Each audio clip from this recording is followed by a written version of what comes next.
One wet morning, after the strongest storm in years, the small coastal village in KwaZulu lay damaged, its huts soaked, its boats overturned. The air was thick with the smell of salt water and mud, and the sea, now calm, still roared softly in the distance, as though recovering from its fury. The villagers stirred slowly, emerging from their homes to inspect the damage. Amongst them was Lutando, a 15-year-old boy with bright eyes and a wild spirit. He had lived his whole life by the ocean, and though the sea could be dangerous, it was where he felt most at home. This storm, however, had been different. It had shaken the very bones of the village, and the elders spoke in hushed tones, wondering if it was an omen from the spirits. Lutando's mother called out to him as he prepared to head to the beach, but he waved her off with a grin. "Just checking on the boat, Mama," he said, though his mind was on something else. There had been something odd about this storm, something that tugged at his curiosity. As he walked down the narrow path toward the shore, his feet sinking into the wet sand, he noticed others gathering there as well. A crowd had formed near the water's edge, murmuring in low voices. Lutando pushed his way through, his heart racing as he wondered what could have caught their attention. Then he saw her. Lying half submerged in the sand was a creature he had only heard of in whispered legends, a mermaid. Her long, tangled hair reflected in the weak sunlight. Her skin, smooth from the waist up, was cracked and dry from exposure to the harsh sun rays. But it was her tail that drew the most attention. Once a shimmering silver, it was now marred by a deep gash, blood seeping into the sand beneath her. Lutando's breath caught in his throat.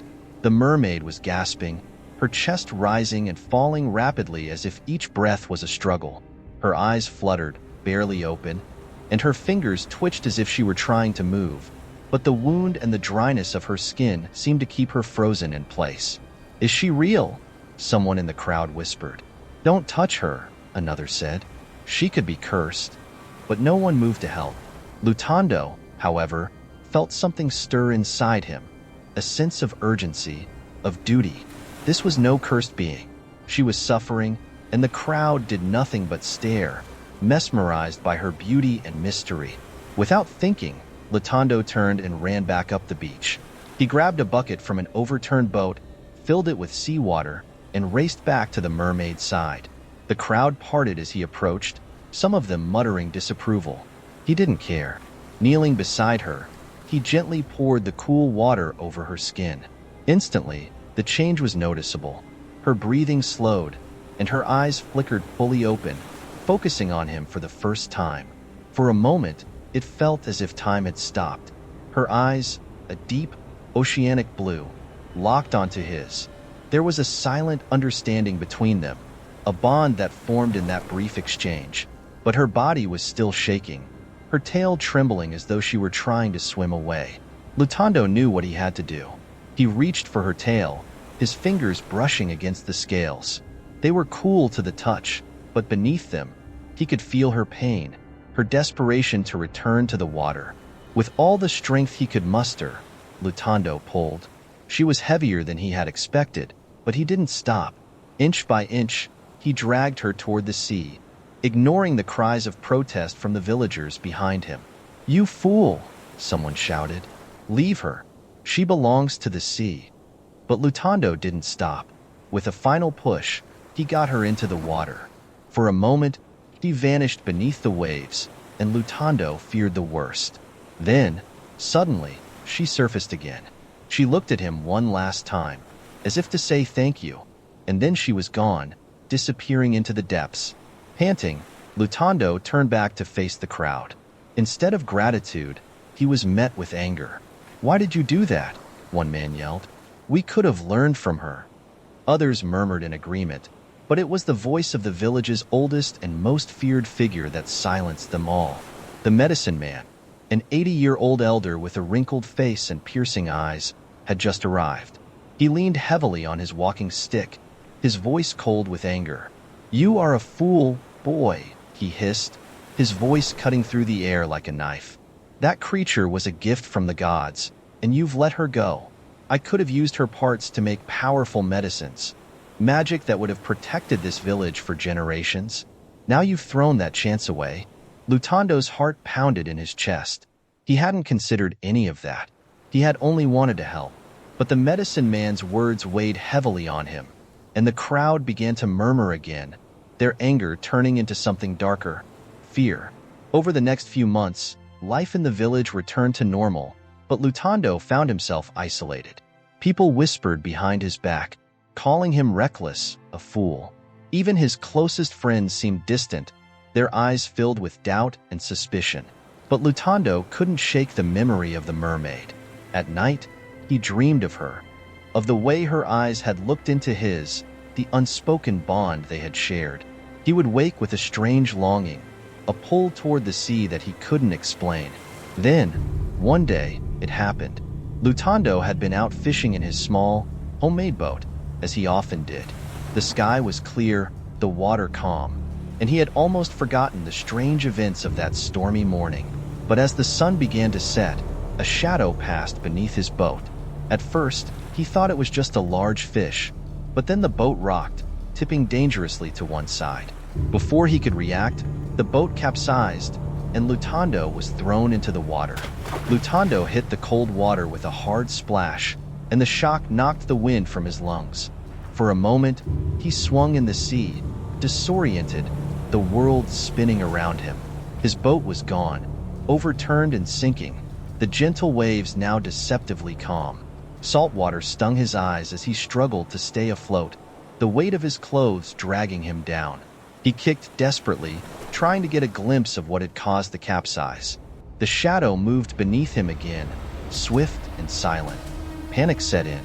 Lutando had heard tales of sea creatures, of monsters that lurked in the deep. Maybe the villagers had been right all along. Maybe something out there had come for him. His head dipped below the surface, water filling his mouth as he gasped for air. It was then that he felt something wrap around his ankle.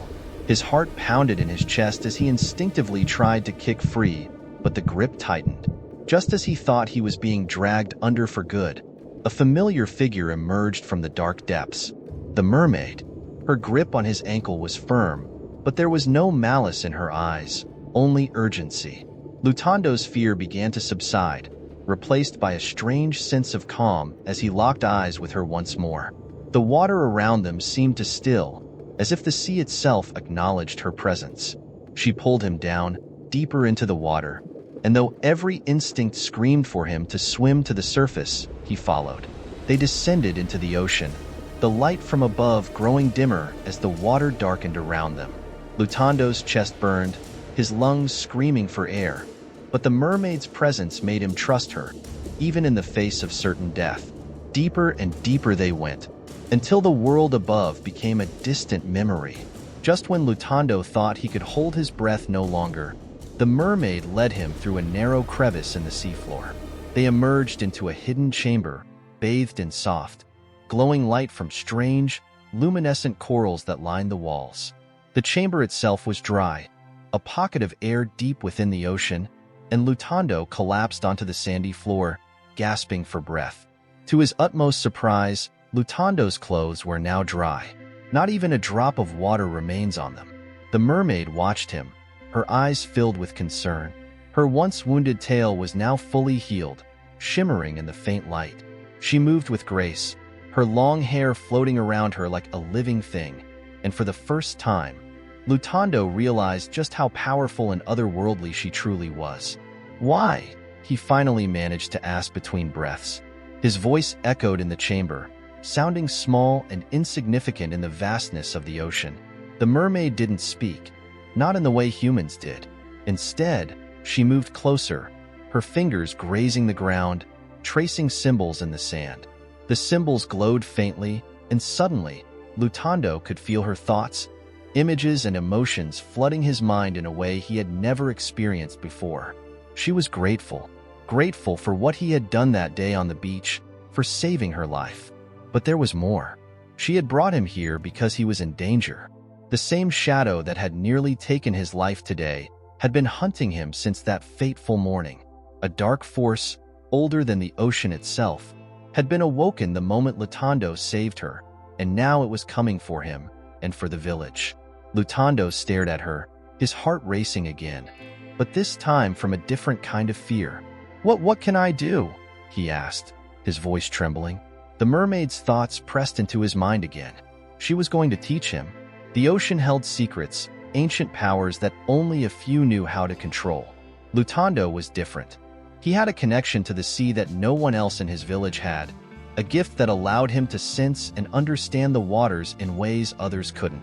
But if he wanted to protect himself, if he wanted to protect his people, he would need to learn how to harness that power. Time passed in the chamber. Hours, maybe days, Lutando couldn't tell. The mermaid showed him how to communicate with the sea, to feel its currents and hear its whispers. She taught him the stories of the ocean gods, of the creatures that lurked in the deepest trenches, and of the balance that kept the sea and land in harmony. He learned how to manipulate the water, how to summon the strength of the tides, and how to read the signs of danger in the wind and waves. Lutando's mind spun with everything he had learned. He couldn't believe what the mermaid told him about Medicine Man, respected and feared in the village. But the more he thought about it, the more it made sense. Finally, the day came when the mermaid told him it was time to return to the surface. She couldn't leave her world, but Lutando had to deal with what she warned him about on his own. She gave him one last gift, an ancient shell, filled with the power of the ocean itself. If he ever found himself in desperate need, the shell would summon her to his aid. Lutando emerged from the water days later, his skin wrinkled and his body aching, but his mind sharper and more focused than it had ever been. The villagers had long stopped searching for him, convinced he had been lost to the sea. When he appeared at the shore, they were shocked, whispering amongst themselves about his survival. But Lutando was not the same boy who had disappeared. He had changed. His time with the mermaid had given him a quiet strength, a knowledge that set him apart from the others. At first, he kept what he had learned to himself, unsure of how to explain the impossible. But as time passed, the wisdom he had gained began to show in small ways. His fishing improved, his crops grew faster, and his advice to the village elders became terrifyingly accurate. People began to look at him differently, not with suspicion, but with amazement. Even the medicine man noticed. The old man's eyes followed Lutando wherever he went, and though he never spoke of it, there was a drop of recognition in his gaze, as if he knew that Lutando had learned something forbidden, something dangerous, and what he was warned about. Months went by, and Lutando visited the sea often, always returning with more wisdom and strength. But then, one fateful day, the mermaid appeared to him again, her expression troubled. This time, the news she bore was far more shocking than anything before. Lutando felt a cold shiver run down his spine. He had known something was wrong, but not like this. He asked the mermaid what they could do, but her response left him shaken. There was no easy answer. This thing is massive, and Lutando would have to make an impossible choice. For 7 days and nights, Lutando didn't leave his house. He barely ate, barely slept. The weight of the mermaid's warning pressed down on him, suffocating him with the responsibility he now carried. He had the power to protect the village, but at what cost? What had the mermaid meant when she spoke of an impossible choice? On the 8th day, he finally gathered his strength. He called for a gathering at the chief's kraal, knowing he could no longer keep the truth to himself. The villagers gathered, their faces a mixture of confusion and concern as they waited for him to speak. Lutando stood before them, his heart pounding in his chest. He took a deep breath and began to speak. "I've learned things about this village, about the sea, and about the old magic that ties us all together," he said, his voice steady but low. He told them about his encounter with the mermaid. The villagers murmured, exchanging worried glances. The chief looked at Lutando with a wrinkled brow. "What are you saying? What curse?" Lutando opened his mouth to continue, but before he could reveal the terrible truth the mermaid had told him, a shadow passed over the crowd. The villagers gasped, looking up to see a dark cloud rolling in from the sea, blocking out the sun. The medicine man stepped forward, his walking stick pounding against the ground. His eyes gleamed with something dark and dangerous. "What is this nonsense?" he hissed. "You don't know what you are talking about." But Lutando knew better. What the mermaid had told him was about to come true, but that part of the story would have to wait for another day. For now, tell us in the comments, what do you think the warning was about? Share this story, like it, and subscribe for part 2.